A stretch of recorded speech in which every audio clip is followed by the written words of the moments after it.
Good morning, everyone. Welcome to History and Civics class for class 7. Today we are going to start a new lesson of history, lesson number 4, the Delhi Sultanate 1.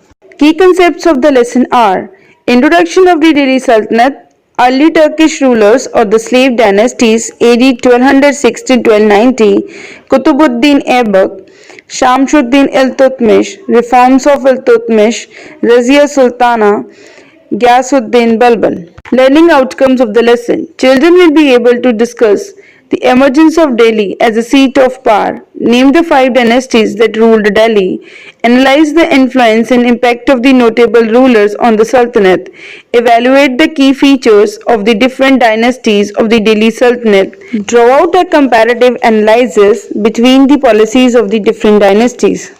Terms to be discussed in the topic: Sultanate, kingdom of a Muslim ruler; Mamluk, slave or a son of a slave; Manumet, to release from slavery; par excellence, better than all others of the same kind; Minaret, slender tower of a mosque; Muezzin, a man who calls Muslims to pray from the minaret of a mosque.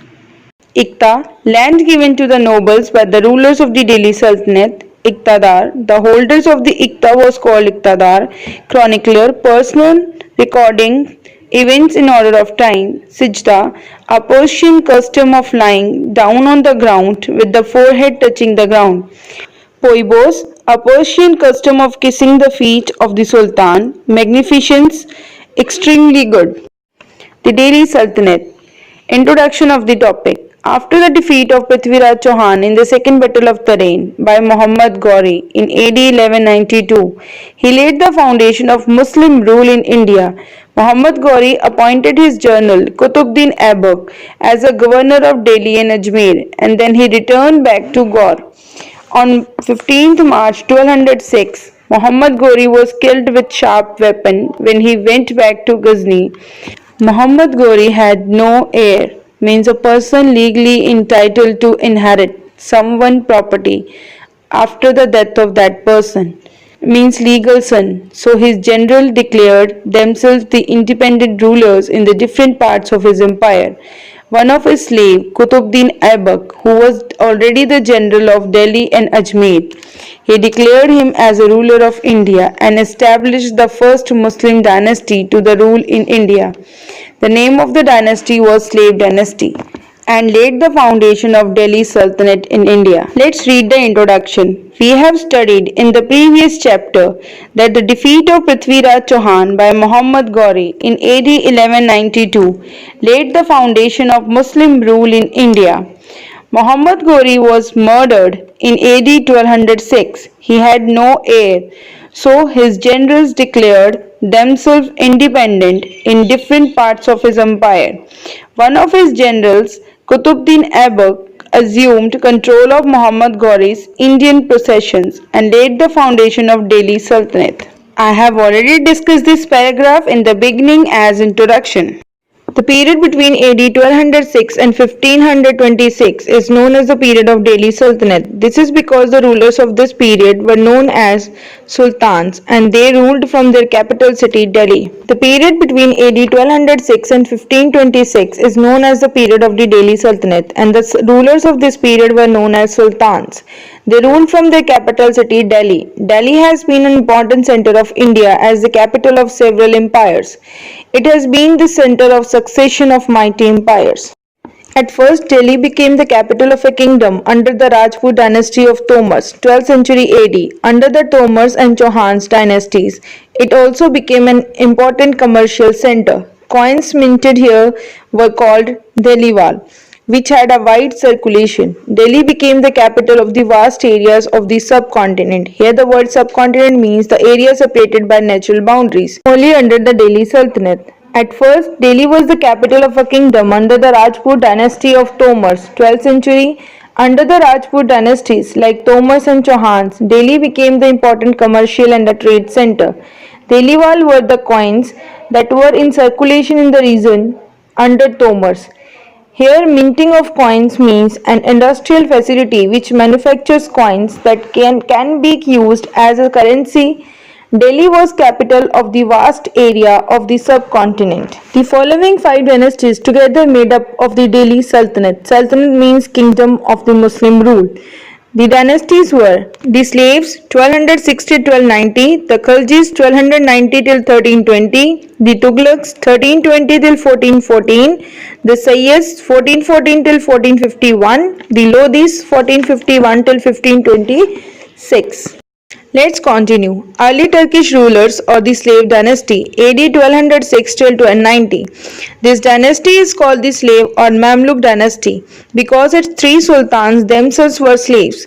Iltutmish and Balban were the slaves of Qutbuddin Aibak, who himself was a trusted slave general of Muhammad Ghori. However, they were manumitted, means to release from slavery by their masters. The slave dynasty is called the Mamluk dynasty. The word Mamluk means owned in an Arabic language, since the sultans of this dynasty were earlier slaves or were the sons of former slaves. That's why the slave dynasty came to be known as the Mamluk dynasty.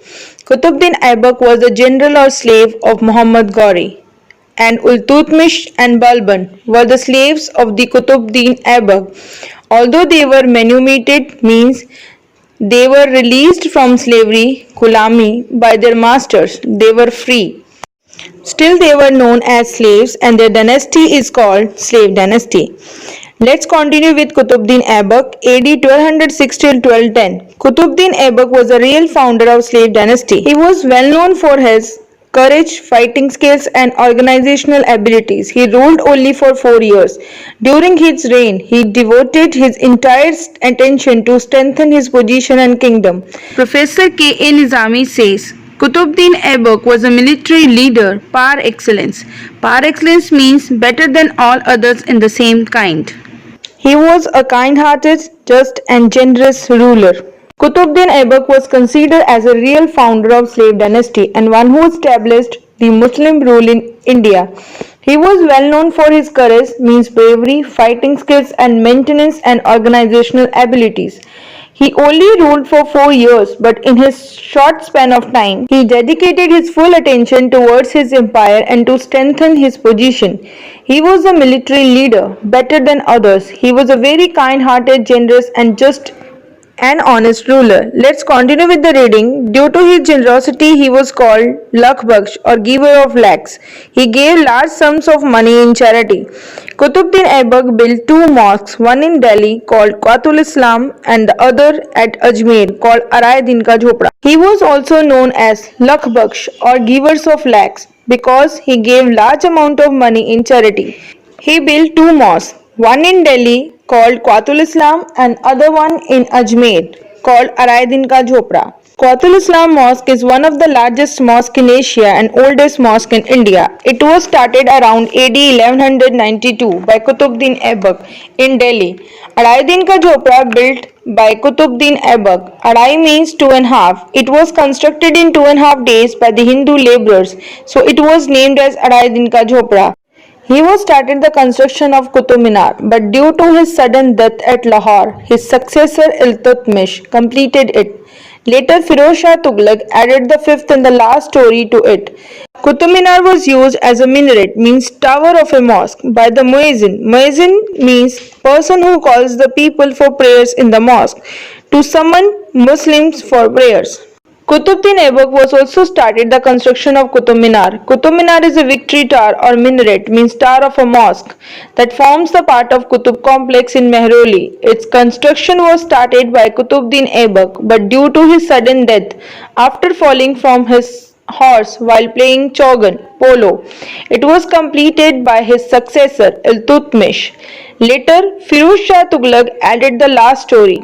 Qutub Minar was also used as a tower by the muezzin, means a man who calls the people for prayers in the mosque to gather in the mosque for the prayers. Do you know, Delhi is never referred to merely by its name Delhi in the literature of the Sultanate period. It is called either Hazrat-e Delhi, the majestic Delhi, or Sheher, the city. Shamsuddin Iltutmish, AD 1211 till 1236. Qutbuddin Aibak was succeeded by Aram Shah AD 1210 till AD 1211, but soon he was replaced by Iltutmish, the son-in-law of Qutbuddin Aibak. Iltutmish is considered as the greatest of the slave kings. Qutbuddin Aibak was succeeded by Aram Shah, who was the second sultan of Mamluk dynasty and son of Qutbuddin Aibak. Soon he was replaced by Shamsuddin Iltutmish. Iltutmish was the third ruler of Mamluk kings who ruled the territories in northern India. He was the first Muslim sovereign to rule from Delhi and thus considered the effective founder of the Delhi Sultanate. His empire extended from Afghanistan in the northwest to Bangladesh in the east. He made various reforms. He first suppressed his rivals and secured his throne. He shifted his capital from Lahore to Delhi. By his diplomatic means, tactful skills, he saved himself and the Sultanate from the Mongol invasions led by the Genghis Khan. First, he put to an end to all his rivals and enemies. After securing his throne, he immediately transferred his capital from Lahore to Delhi. Then, by his tactful skills, he saved himself and Sultanate from the invasions of Mongol leader Genghis Khan. Genghis Khan was the founder and the first great emperor of the Mongol Empire. Let's read further. He organized the ruling nobility of the period called Chalisa. Chalisa means group of 40 nobles. He reorganized the land revenue system by dividing his empire into many small and big pieces of land called iktas. Here the word iktas means land given to the nobles by the rulers. He introduced the silver coins tanka and the copper coins jittal. These coins were used during the Sultanate period. The Council of 40 Turkic and non-Turkic nobles that administrated the Delhi Sultanate. They played an important role in the administration and expansion of Sultanate. He reorganized the land revenue system by dividing small and the big pieces of lands called iktas. Ikta means land given to the nobles by the rulers of the Delhi Sultanate. The holders of this land was called Iqtidar. He introduced two coins that became the basic for the trade regulation in Delhi Sultanate, the silver tanka and the copper jittal. These coins were used in the Delhi Sultanate. Let's continue with the reading. He completed the construction of the Qutub Minar and built his own tomb in red sandstone at Delhi. Iltutmish died in AD 1236. He was one who completed the construction of Qutub Minar. He built a tomb for himself in red sandstone in Delhi. Iltutmish died in AD 1236. Razia Sultana, AD 1236 till 1240. Before his death, Iltutmish nominated. Nominate means to appoint to an office. His daughter Razia as his successor. Razia Sultana was unique in the history of Delhi Sultanate. She was the first and the last woman Muslim ruler of medieval era. She was a brave, intelligent and a just woman. She possessed all the qualities of a great ruler. She was an excellent horse rider. She dressed like a man and personally led her army in the battles. Iltutmish died in AD 1236. Before his death, he nominated his daughter Razia Sultana as his successor to the throne. Since none of his sons had the qualities necessary to become his successor, Razia Sultana had all the qualities to become a sultan. She was unique in the history of Delhi Sultanate, and Razia Sultana was the first and the last Muslim ruler of the medieval era. She was brave, intelligent, and just and kind woman. She possessed all the qualities of the great ruler. She was an excellent horse rider. She dressed like a man and guided and trained her army in the battle.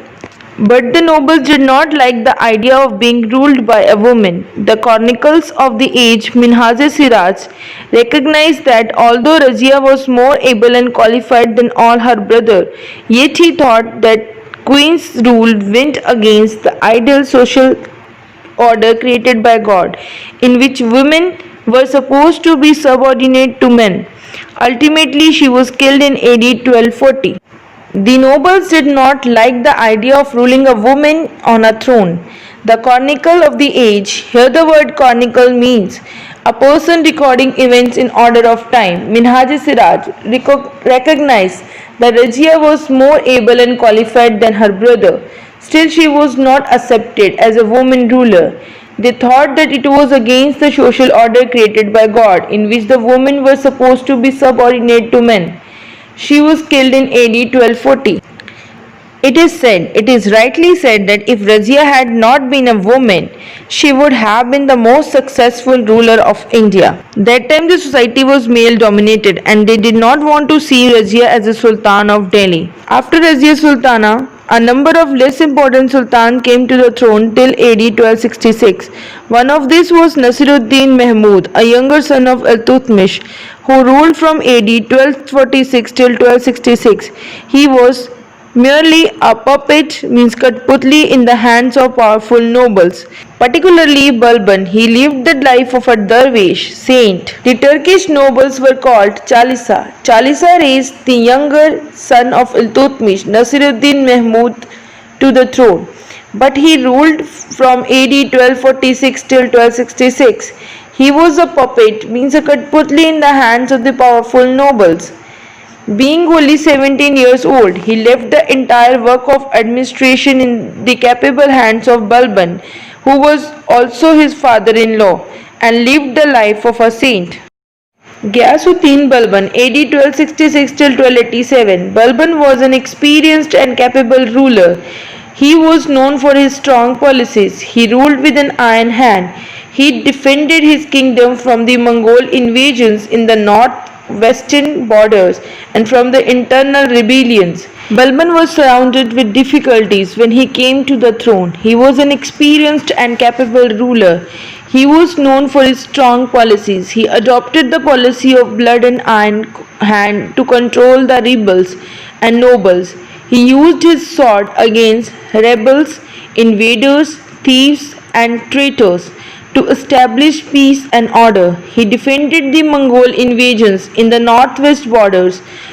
First of all, he took strict measures to crush the powers of nobles who were rebelling against him. He made the monarchy, kingship, absolute and powerful. He believed in the theory of divine kingship, which regards the king as a representative of God on the earth.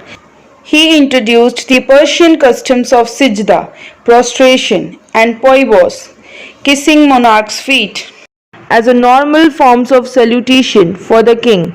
He prohibited stopped drinking of wine in the court and prescribed a special dress for the nobles. His court was famous in Asia for its magnificence, extremely good. He wanted to establish his belief in the theory of divine kingship amongst his courtiers. This meant that the king was this representative of God on the earth and everybody had to obey him. In order to reduce the powers of the nobles, Balban introduced some measures. The court was maintained in a good style. He started the two customs that nobles had to follow. Number 1. The nobles had to kneel and touch the ground with their forehead in salutation to the Sultan. This custom was called sijda. Number 2. Noble had to kiss the feet of Sultan. This custom was known as poibos. He stopped drinking of liquor or wine in the court and prescribed a special dress for the nobles. His court was very much famous in Asia for its extremely good style. Balban died in AD 1286. His successors were weak and worthless. In AD 1290, the Delhi Sultanate passed into the hands of a new dynasty named the Khalji dynasty. After the slave dynasty, the empire was passed to the hands of Khalji dynasty. This is the end of the today's topic. I hope you understood the topic. You are able to solve the exercises and learn the new terms. I will come with the next video. Thank you. Have a nice day.